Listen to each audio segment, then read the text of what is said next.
Doctor صاحب یہ جو فالج کے بارے میں آپ نے بڑی تفصیل سے باتیں بتائی ہیں، مجھے یہ بتائیں کہ جیسے اور کئی بیماریاں ہوتی ہیں، بندے کو پتہ لگ جاتا ہے کہ اس میں اس کو یہ بیماری ہونے کا خطرہ لاحق ہے، اسی طرح فالج کی بھی کوئی علامات پہلے ظاہر ہوتی؟ بالکل ہوتی ہیں امام دین. اگر خدا نخواستہ کسی بھی حصے میں کمزوری محسوس ہونے لگے، اچھا کوئی حصہ سن ہونے لگے، اچھا جیسے کیڑیاں چلتی ہیں اس حصے کے اندر سنسناہٹ ہوتی ہے، اگر وہ ہونے لگے، اچھا یا اٹھنے میں دشواری محسوس ہونے لگے، بولنے میں تکلیف محسوس ہونے لگے، الفاظ ادا نہ ہوں، اچھا صحیح طور پر آپ سمجھ نہ پائیں، یا کوئی سر میں درد ہوتا ہے بہت شدید قسم کا، یا آنکھوں کے آگے اگر اندھیرا آتا ہے، بینائی کا مسئلہ ہوتا ہے، تو لازمی ہمیں ڈاکٹر کے پاس جا کے یہ ڈسکس کرنا چاہیے کہ کہیں ہمیں خدا نخواستہ فالج تو نہیں ہونے جا رہا. کیونکہ اگر ہم ان علامات کو نظر انداز نہ کریں تو ہم اپنے آپ کو فالج سے لازمی بچا سکتے ہیں. اور خاص طور پہ وہ لوگ جن کو شوگر کا پرابلم ہے، ہاں جی جن کی شوگر کنٹرول میں نہیں ہے، ہاں وہ جی لوگ جن کا بلڈ پریشر ہائی رہتا ہے، ہاں جو جی دواؤں کی پابندی نہیں کرتے، ہاں جی وہ لوگ جو تمباکو کا استعمال کرتے ہیں، وہ لوگ جو الکوہل کا استعمال کرتے ہیں، ہاں جن کی جی خوراک میں سادگی نہیں ہے، جو چکنائی اور کڑھائیاں اور ہریسے اور سیری پاوے بہت زیادہ کھاتے ہیں. کھاتے ہیں. بالکل صحیح کہا. اور وہ لوگ جن کے ویلو کی سرجری ہو چکی، جیسے میں نے آپ کو پہلے کہا. یعنی پہلے ایک عارضہ لاحق جی ہوا تھا اور جی اس کی سرجری ہو گئی. بالکل. یا وہ لوگ جن کے دل کی دھڑکن تیز اور بے ربط ہے، ان میں بھی فالج کا امکان بہت زیادہ ہوتا ہے. اور اس کنڈیشن کو ہم اپنی زبان میں کہتے ہیں ایٹریل فبریلیشن. چلیں، جو آپ نے کہا صحیح کہا. ٹھیک ہے، میرے کہنے کی ضرورت تو نہیں ہے نا ایک یہ دفعہ کہہ دیں تو بہتر ہو جائے گا نا، ایٹریل فبریلیشن. ایٹریل فبریشن. شاباش. جی ٹھیک ہے نا، اب یاد رکھیں اس کو. بالکل کوشش کروں گا جی. یہ وہ بیماری ہے جس میں دل کے اوپر والے حصے کی دھڑکن بہت تیز ہو جاتی ہے، بے ربط ہو جاتی ہے، اور خون کے جمنے کے امکانات بہت زیادہ ہوتے ہیں. آپ کو میں نے کہا تھا دل ایک گھر کی طرح ہے، ہاں 2 جی، منزلہ گھر. چلیں تو پھر جیسے مکان کا متھا ہوتا ہے، یہ ہم متھا کہہ لیتے ہیں یہ اس کو. 2 جو اوپر کے کمرے ہیں نا، ہاں جی ہاں جی ہاں جی. ان کے اندر اگر مسئلہ ہوتا ہے. اچھا، 2 کمرے اوپر ہوتے ہیں، 2 نیچے ہوتے ہیں، اٹیچ بات ہوتا ہے ان کے ساتھ؟ امام دین، دل پورا ایک گھر ہوتا ہے. جی میں اسی لیے پوچھ رہا ہوں نا کہ اٹیچ باتھ، سٹور اور کوئی ایسا کچن ہوتا ہے؟ 4 کمرے ہوتے ہیں. اچھا ایک کمرے سے دوسرے کمرے میں جانے کے لیے جو دروازہ استعمال ہوتا ہے اسے ہم کیا کہتے ہیں؟ اس کو دروازہ کہتے ہیں. اسے ویلو کہتے ہیں. اچھا ہاں یہ جی ہاں بات جی. میں نے پہلے آپ کو بتائی. جی میں معافی چاہتا ہوں. ٹھیک ہے، اوکے. اچھا، اب 4 کمرے. ہاں جی ٹھیک ہے. اب یہاں پر پانی کے پائپ بھی آئیں گے. ہاں جی ٹھیک ہے نا. ہاں جی اب ہاں اس جی میں جو پائپ ہیں ہاں وہ جی خون لے کے آتے ہیں. ہاں جی. انہیں جیسے کمرے میں گینس آتی ہے.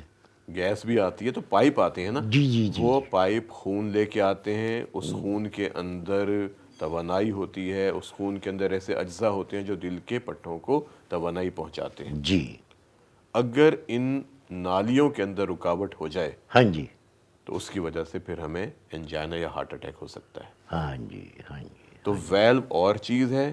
ہاں جی یہ نالیاں جو پانی کے پائپ جس طرح گھر کے اندر ہوتے ہیں تو خون کی نالیاں ہوتی ہیں، جب ان کے اندر تنگی ہوتی ہے یا خون جمتا ہے تو انجائنا ہارٹ اٹیک ہوتا ہے. جی. اسی طرح ان 4 کمروں کے باہر ایک پوری باؤنڈری وال ہوتی ہے، ہاں جی راہداری بنی ہوتی ہے. اسے ہم کہتے ہیں پیریکارڈیم.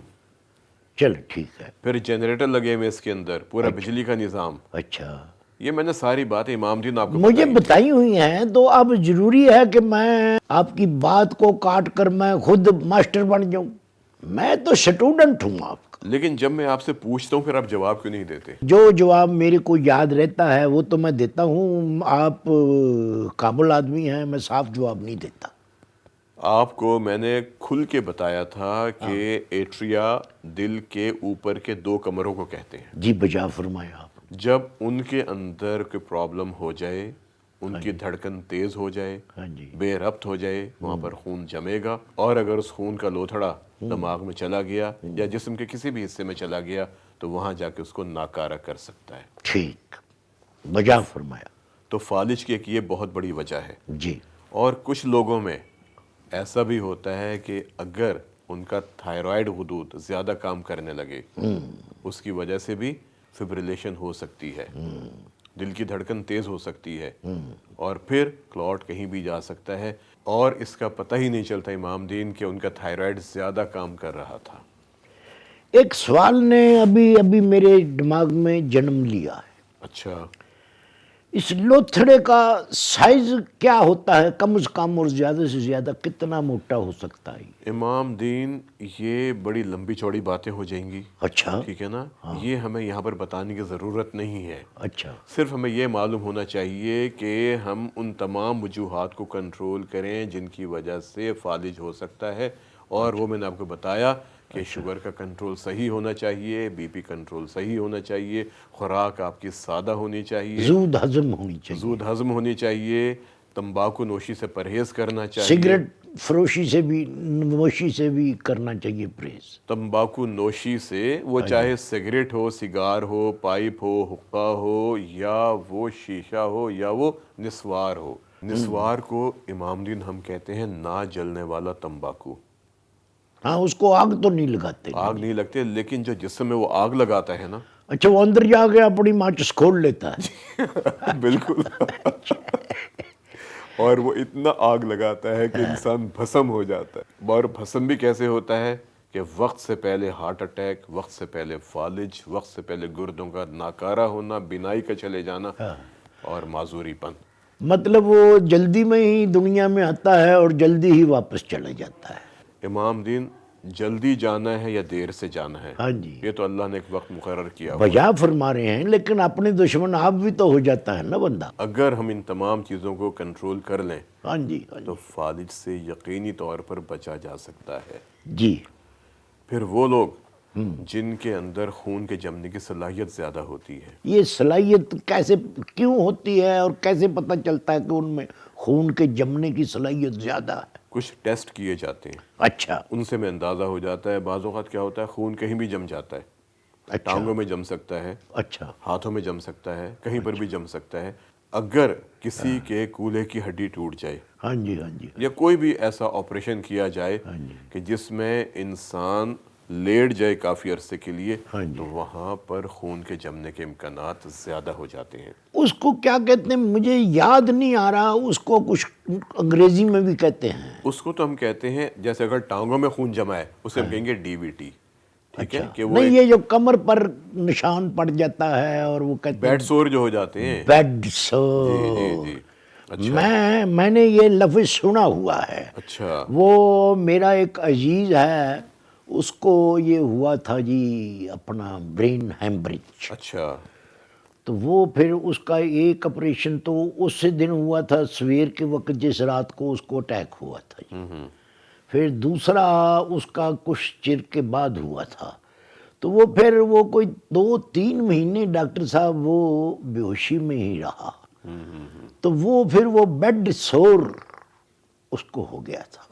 امام دین، بیڈ سور ان حصوں میں ہوتے ہیں جو ڈیپینڈنٹ ہوتے ہیں، جن کا وزن پورا پڑتا ہے بیڈ کے اوپر، جو لیٹے رہتے ہیں نا، جیسے کمر ہو گئی یا ہیل ہو گئی یا یہ کوہنیاں ہو گئیں، تو ان کو ہم پریشر ایریاز کہتے ہیں۔ اچھا اچھا، تو اگر ہم مریض کی پوزیشن تبدیل کرواتے رہیں، اور اب تو ایسے ہمارے پاس چیزیں ہیں کہ اگر ان کی موومنٹ ہوتی رہے نا، ہاں جی، تو پھر بیڈ سور کم سے کم بنتے ہیں۔ بیڈ سور پر میں کبھی آپ کو تفصیل سے بتاؤں گا ہاں جی، کہ ان کو ہم کیسے بچا سکتے ہیں۔ وہ پیچھے نیچے وائبریشن ہوتی رہتی ہے نا، یہ شاباش، وہ جو وہ بھی آگے ہوتا ہے، ہاں وہ ہم جی، ایک نیچے رکھ دیتے ہیں۔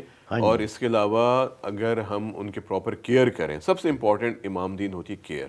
نہیں ڈاکٹر صاحب، میں تو عرض کر رہا ہوں کہ جو مریض پڑا ہی بے ہوش ہوا ہے، اس کا تو ہم پاسا نہیں نا اس کو کہہ سکتے تو کروٹ سے سو تو امام ایسی۔ دین نرسنگ کیئر ہوتی ہے۔ نرسنگ کیئر 2 انداز میں کی جاتی ہے نا، ایک تو جو گھر کے افراد ہیں وہ مریض کی احتیاط کرتے ہیں، ایک ہمارا سٹاف ہوتا ہے جو ٹرینڈ ہوتا ہے جو نرسنگ کیئر کے اندر ہسپتال نا۔ میں ہوتا ہے۔ جی، لیکن اب کب تک لوگ ہسپتال میں رہیں گے، بعض افورڈ نہیں کر سکتے، وہ اپنے گھر لے جاتے ہیں یا ہم انہیں گھر بھیج دیتے ہیں، جی پھر ہم ان کے گھر والوں کو بتاتے ہیں جو ان کے تیماردار ہوتے ہیں کہ آپ نے ان کے بیڈ سور کی کس طرح احتیاط کرنی ہے۔ دو چیزیں ہو سکتی ہیں امام دین، بیڈ سور کو پیدا ہونے ہی نہ دیں، نمبر ایک، اچھا اور اگر بیڈ سور پیدا ہو جاتے ہیں تو پھر ہم نے کیا کرنا ہے؟ ہاں جی بیڈ سور پیدا نہیں ہونے دینا، اس کے لیے ہم نے ان ایریاز کو ہم دیکھتے رہتے ہیں، جیسے میں نے پہلے کہا، کوہنی ہو گئی، جس پر کمر ہو ویٹ گئی، زیادہ پڑتا ہے، شاباش، ہاں جی یا ہیل ہو گئی،